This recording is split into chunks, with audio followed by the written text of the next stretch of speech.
अपनी जान भी नहीं देंगे और अपना आशियाना भी नहीं देंगे। जो यहाँ से सांसद है, क्या वो कभी इस एयरपोर्ट से गए एक आध बार? कहीं नहीं गए। जब सर्जिकल स्ट्राइक हुआ था बहुत कोहरा पड़ रहा था और देश के मीडिया ने तो कोहरे में मीडिया को वो लोग दिखकर अपने देश का अन्नदाता बॉर्डर पर पड़ा रहा। 750 लोगों की शहादत हो गई। जब नहीं दिखा, आप अपनी ताकत को भूल रहे हैं मंत्रियों के दबाव में, आप अपनी ताकत को भूल रहे हैं मुख्यमंत्री के दबाव में, आप अपनी ताकत को भूल रहे हैं जितने भी ये मंत्री हैं उनके दबाव में। आपको शर्म आनी चाहिए। एक वर्दी से बड़ी कोई ताकत नहीं होती और एक किसान से बड़ी कोई ताकत नहीं होती। उत्तर प्रदेश के बुलंदशहर से हाथ जोड़कर आपको नमस्कार, राम राम करती हूँ। और ये मंच जब मैंने वहां से देखा तो आप सभी लोग मुझे दिख गए थे, आप मुझे दिख गए थे वहीं से। तो मैं वहीं से बोल रही थी कि मैंने कहा ये लड़ाई जो है, जीत जो है इन किसानों की ही होगी, क्योंकि जिस भी लड़ाई में आहुति देती है नारी शक्ति तो वो तो पूरी होती ही होती है। देश में इतना कुछ हो रहा है वो पूरे देश को पता है, लेकिन हमें किसको बताना है? हमें और आपको जरूर पता है। हमें बताना है सरकार के उन नुमाइंदों को जो भर भरोटे करने में लगे हुए हैं सिर्फ उद्योगपतियों के।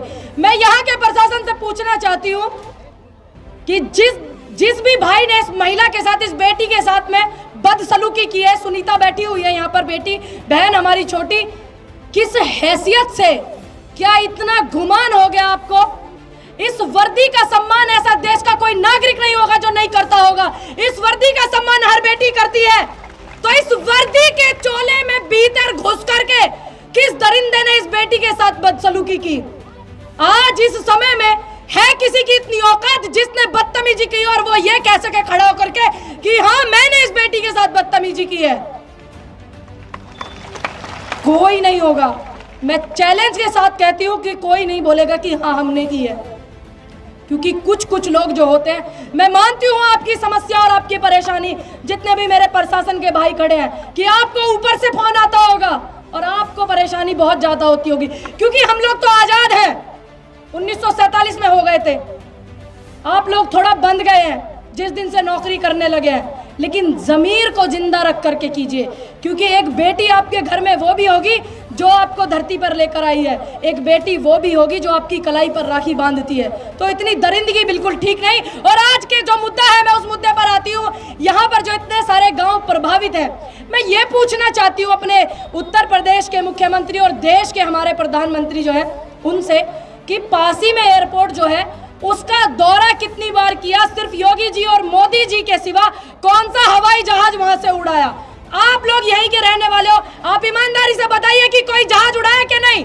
पीछे से दिखाए मेरे कैमरा वाले भाई, जितने भी हमारे यूट्यूबर्स और पत्रकार जो है, हमारे देश का मीडिया यहाँ पर खड़ा हुआ है, क्या कभी कोई जहाज उड़ा यहाँ पर? क्या आप लोग अंतरराष्ट्रीय सेवाएं लेंगे? क्या आपको विदेश जाना है किसी काम से? नहीं जाना ना? तो मैं देश के उन नुमाइंदों से और उन लोगों से पूछना चाहती हूँ कि आप जिन लोगों को गुमराह बार बार कर देते हैं और आपको वोट दे करके बिठा देते हैं, कि जब इनको जाना ही नहीं। दूसरी बात, यहाँ लखनऊ में, गोरखपुर में, कुशीनगर में, वाराणसी में कितने सारे एयरपोर्ट हैं। आप मॉडिफाई करके इंटरनेशनल उन्हें बनाइए। और इन एयरपोर्ट के लिए कौन सी जमीन एक बार होती है? कौन सी होती है? जो खंजर होती है वही होती है ना? उपजाऊ तो नहीं होती ना? उपजाऊ जमीन अपनी नहीं दोगे ना? नहीं। जब देश में किसान एक हुआ है, जब पूरे देश में, आप रिकॉर्ड उठा करके देखना, और उसमें आहुति डाली गई है महिला शक्ति ने अपने सपोर्ट की, तो आप देखना बड़ी बड़ी सरकारें ऐसे हालती हैं। आपने देखा नहीं, 750 किसानों की शहादत हो गई थी, 13 महीने आंदोलन चला था। सरकार झुकी ना? कौन झुका? तानाशाह झुका। तो ऐसे ही ये तो उत्तर प्रदेश की बात है, जब देश के इतने बड़े बड़े बैठ कर के सिस्टम में और इतने ज्यादा निर्लज लोग झुक सकते हैं सिर्फ किस चीज से? आपकी एकता से, आपके भाईचारे से। और अभी एक पत्रकार भाई मेरे बोल रहे थे कि मैडम ये किसान नहीं है। देखिए, मैं बुलंदशहर से आई हूँ, मैं इनको भर करके नहीं लेके आई हूँ गाड़ियों में। मेधा मैम, मेरी माता जी, क्या आप मध्य प्रदेश से इनको लेकर के आई हैं? नहीं लेकर के आई हैं। आप लोग यहीं के हैं। और आपकी जो दफ्तियां मैं देख रही, मैं बहुत देर से पढ़ रही हूँ, एक आंटी हमारी सामने बैठी हुई है, उनकी दफ्ती पे जो लिखा हुआ है, सभी लोग गौर करें, आने वाले समय के लिए भी जो पुराने आंदोलन थे उसमें तो किया ही होगा, लेकिन आने वाले समय के लिए भी गौर करें, ये एक मोटिवेशन भी है। सब लोग कहते हैं हम जान दे देंगे लेकिन जमीन नहीं देंगे, जान दे देंगे, लेकिन वो आंटी बैठी हुई है लाल कलर की दफ्ती लेकर के, उन्होंने लिखा हुआ है और साबित किया हुआ है कि देश की नारियां कुछ भी कर सकती है। हम अपनी जान भी नहीं देंगे और अपना आशियाना भी नहीं देंगे। इस बात को आने वाले आंदोलनों में भी सीख मिलनी चाहिए कि एक गांव से जो महिला निकल करके कभी किसी ने लखनऊ ना देखा हो, दिल्ली ना देखा हो, वो इतनी बात को समझती है। और जितने भी देश में आंदोलन होते हैं, मेरा उन सभी से अनुरोध है कि जान दे करके कभी कुछ नहीं होता, क्योंकि जब देश के 750 किसानों की शहादत हो गई थी ना आंदोलन में, तो हमारी जो सरकार है वो कहती है हमारे पास आंकड़ा नहीं है, हमारे पास आंकड़ा नहीं है। उससे भी दुर्भाग्य की बात यह कि जब सर्जिकल स्ट्राइक हुआ था बहुत कोहरा पड़ रहा था और देश के मीडिया ने सर्जिकल स्ट्राइक के 350 लोगों को गिन करके कि 350 लोगों को मारा, दूसरे देश के, विरोधी देश के। इसका मतलब उनको कोहरे में मीडिया को वो लोग दिखकर अपने देश का अन्नदाता बॉर्डर पर पड़ा रहा, 750 लोगों की शहादत हो गई। जब नहीं दिखा तो वो आपका दुख दर्द कभी नहीं समझने के। जो यहां से सांसद है, क्या वो कभी इस एयरपोर्ट से गए एक आध बार कहीं? नहीं गए हैं। जो यहां से सांसद है, क्या वो कभी इस एयरपोर्ट से गए एक आध बार कहीं?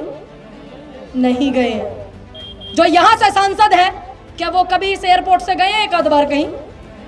नहीं गए हैं। नहीं गए ना? तो मैं यहाँ के प्रशासन, और अभी मेरी माता जी बता रही थी, मेधा पाटकर जी, कि कपिल शर्मा जो है, ये मैं बता रही हूँ आपको, माता जी बता रही थी कि डीएम के ये बयान है, डीएम साहब ने ये बयान दिया और वो दिए। कपिल शर्मा का शो आता है 8 बजे, 8 से 9, बहुत अच्छे हास्य कवि हैं। तो मेरा ऐसे ऐसे लोगों से अनुरोध है कि आप चलाइए शो, करिए टीआरपी, खूब हंसी बटोरिए, खूब ताली के ठाके लगवाइए। जब आपको ये नहीं पता कि आप किस पद पे हैं, आप अपनी ताकत को भूल रहे हैं मंत्रियों के दबाव में, आप अपनी ताकत को भूल रहे हैं मुख्यमंत्री के दबाव में, आप अपनी ताकत को भूल रहे हैं जितने भी ये मंत्री हैं उनके दबाव में। आपको शर्म आनी चाहिए। एक वर्दी से बड़ी कोई ताकत नहीं होती और एक किसान से बड़ी कोई ताकत नहीं होती। कितने शर्म की बात है जो हमारे रक्षक हैं वो होकर के इस तरीके की बातें करते हैं। जब देश में लड़ाई होगी सरकार की, अब हम किसानों की है तो कौन लड़ रहा है? हम लड़ रहे हैं। हमारी महिला है इधर, बहुत महिला किसान है, मेरे यहां से भी ज्यादा इधर महिला किसान है, खेत में बराबर की हिस्सेदारी करती हैं। देश में किसानों की लड़ाई हुई, किसने सपोर्ट किया? किसानों ने, मजदूरों ने, आदिवासियों ने, हिंदुओं ने, मुस्लिमों ने, सिखों ने, ईसाइयों ने, बौद्धों ने, जैन धर्म के लोगों ने, सभी ने किया ना। तो इस लड़ाई में आने वाले समय में मुझे इतना पता है कि जब आप लोगों की लड़ाई होगी वर्दी की और आपकी लड़ाई होगी ना तनख्वाह की, कि आपकी पेंशन नहीं मिल रही है, तो आपके साथ कोई भी मंत्री, मैं दावे के साथ कह सकती हूँ, किसी भी सरकार का साथ नहीं खड़ा होगा। ये सभी लोग आपके साथ खड़े होंगे। तो आप थोड़ा आंखों में इतना सम्मान बचा करके इनके सम्मान के साथ में बात कीजिए, क्योंकि आप भी ये बात अच्छे से जानते हैं कि कभी किसी मंत्री ने, कोई होगा लाखों में एक, कि जिसने सरकार के खिलाफ बोला है सरकार में रहते हुए, है एक दो, मैं मानती हूं, मैं सम्मान भी करती हूं उनका। देखिए, मेरी लड़ाई किसी भी व्यक्ति से नहीं है, मेरी लड़ाई बेरोजगारी से है, मेरी लड़ाई किसानों को सताया जा रहा है उससे है, मेरी लड़ाई शिक्षा से है। क्यों नहीं बनाते आप यहाँ पर मंडी जो 10-20 गांव के लोगों को रोजगार भी मिले? मेरी लड़ाई उस घर को तोड़ने वाले से है जो वो सामने शिक्षा का मंदिर है। मेरी लड़ाई उस सिस्टम से है। मैं जानती हूं कि मैं कितनी भी जोर लगा लूं, मैं एकदम से सिस्टम को नहीं बदल पाऊंगी, लेकिन आप और हम मिलकर के जब जोर लगाएंगे तो सिस्टम भी बदलेगा, माहौल भी बदलेगा, आपका सम्मान भी सब करेंगे, लेकिन हमें एक होना पड़ेगा। जिस समय देश में कोरोना महामारी चल रही थी, देश में एक भी मंत्री या एक भी एमएलए सत्ताधारी पार्टी के ने सपोर्ट नहीं किया था, ऑक्सीजन नहीं दी थी। हम लोगों ने दी, आप लोगों ने दी, किसानों ने लंगर लगाए, गुरुद्वारे मंदिर के बाहर लगाए लंगर, आपने आज तक खाने के लंगर सुने होंगे, ऑक्सीजन तक के लंगर लगाए। तो ये देश के किसान का जो पैसा है और उसकी जो जमीन है, किसान का और जमीन का जो रिश्ता है वो माँ बेटे का रिश्ता है, क्योंकि माँ जैसे सांस है ऐसे ही जमीन धड़कन है। सांस और धड़कन दोनों में से अगर कोई एक चीज चली जाती है ना तो जीना बड़ा मुश्किल होता है। मेरे प्रशासन के भाइयों से मेरा अनुरोध है कि धरना देश में जब भी किसान चलाता है ना तो शांतिपूर्वक चलाता है। आप लोगों का काम है सरकार का काम करना, लेकिन सभ्यता से। मैं इस वर्दी का सम्मान बड़ा करती हूँ क्योंकि मेरे घर में भी है। आप मेरी बात को उम्मीद है समझ रहे होंगे, मैं भी आपकी बात को समझ रही हूँ कि एक बेटी की फीस भी भरनी है, एक बेटी की शादी भी करनी है, एक बेटे के स्कूल की फीस भरनी है, ट्यूशन की फीस भरनी है और घरवाली के घर के खर्चे, आटा दाल चावल भी लेकर के आने हैं। मैं समझती हूँ, ऐसा नहीं है कि नहीं समझती हूँ, लेकिन जो इस वर्दी के पीछे ऐसे लोग हैं जो सुनीता जैसी बहन के साथ बदसलूकी करें, तो आप अपने जमीर को मत मारिए। आपको उनकी खिलाफत करनी चाहिए क्योंकि आप भी एक बेटी के पिता हैं और एक बेटी के पति और एक बेटी के बच्चे हैं। अंत में मैं बस यही कहना चाहूंगी, जब जब इस आंदोलन को धार देने के लिए देश के किसी भी किसान की जरूरत आपको पड़ेगी तो इस मंच पर आने के लिए कोई मना नहीं करेगा। चाहे वो मैं हूं, चाहे वो मेधा पाटकर जी हैं, चाहे वो संदीप पांडे जी हैं, चाहे अरुण धती जी हैं, चाहे हमारे भाई बराबर में खड़े हुए हैं राजीव जी ये हैं।